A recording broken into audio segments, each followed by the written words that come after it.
क्या नींबू डालने से लोहा सच में गल जाता है? क्या पूरे के पूरे लोहे को खत्म कर सकता है नींबू?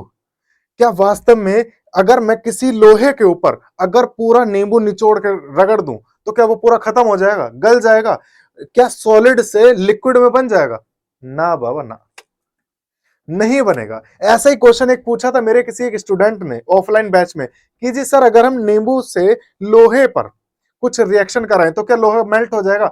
बिल्कुल नहीं हो सकता मेल्ट। मेल्ट ना होने के कई सारे कारण हैं। सबसे पहले कारण की अगर मैं बात करूं तो देखो सुनो, सबसे पहली चीज हमें ये समझनी जरूरी है कि नींबू में ऐसा होता क्या है। देखो नींबू में होता साइट्रिक एसिड, मैं जिसको कहूंगा साइट्रिक एसिड, यानी कि साइट्रिक एसिड नींबू के अंदर होता है, जो कि जिसका पीएच वैल्यू अगर मैं बात करूं, इसका पीएच वैल्यू 2 से 3 के बीच में होता है।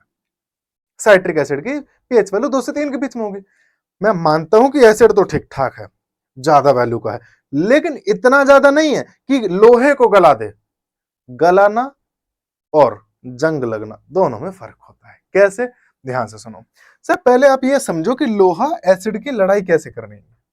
सब जब आप एसिड में डालोगे ना लोहे को, तो लोहे में ऑक्सीडेशन स्टार्ट हो जाएगा। एसिड डालोगे, साइट्रिक एसिड डालोगे तो लोहे का हो जाएगा ऑक्सीडेशन स्टार्ट।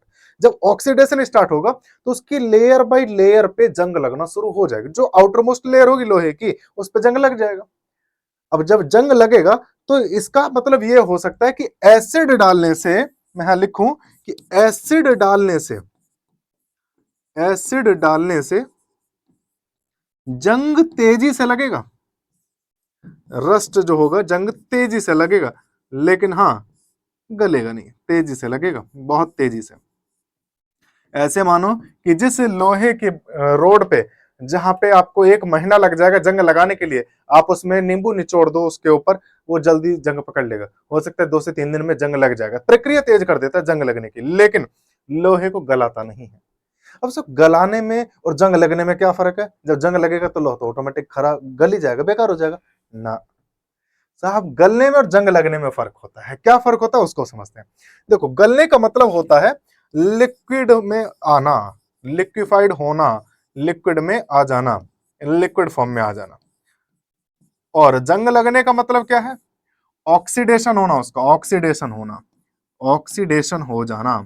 अब एक बात आप मुझे बताओ, यहां पे तो स्टेट चेंज हो रही है, लेकिन यहां पे स्टेट चेंज नहीं हो रही। यहां पे उसका वजन बढ़ता है। सॉलिड है, सॉलिड ही रहेगा, बस वजन बढ़ जाएगा। जंग लगने से वजन बढ़ता है ना। तो यहां पे अपने को बस यही समझना है कि साहब जब हम नींबू डालते हैं किसी लोहे के ऊपर, तो वो गलेगा तो बिल्कुल नहीं, क्योंकि वो इतना ज्यादा हाई पावर का एसिड नहीं होता कि वो मेल्ट कर सके। H2SO4 होता ना तो प्लास्टिक को जैसे मेल्ट कर देता है, तुरंत सॉलिड से लिक्विड में कन्वर्ट कर देता है, लेकिन ये सिट्रिक एसिड इतना पावरफुल नहीं होता, नहीं गलाएगा, जंग लगाएगा। अब गलने और जंग लगने में फर्क इतना है कि गलने का मतलब है कि सॉलिड से लिक्विड में आ जाना, यानी कि लोहे का लिक्विड लोहा बना देना, लोहे को पानी के जैसा बना देना। पॉसिबल ही नहीं सर, नींबू में इतनी ताकत नहीं होती है। अगर ऐसा होता ना तो हमारा क्या होता कालिया, पूरा का पूरा पेट बेकार हो जाता।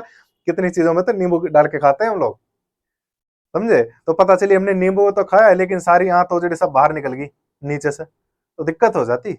इसीलिए भाई साहब नींबू का साइट्रिक एसिड में मानता हूँ पीएच वैल्यू ठीक ठाक है, ज्यादा है, लेकिन गला नहीं सकता। ये जंग लगा सकता है आयरन में, ठीक है? तो जंग लगा देता ऑक्सीडेशन करके। अब सवाल मेरा आपसे बस इतना सा है कि जंग लगने में जंग का फॉर्मूला क्या होता है?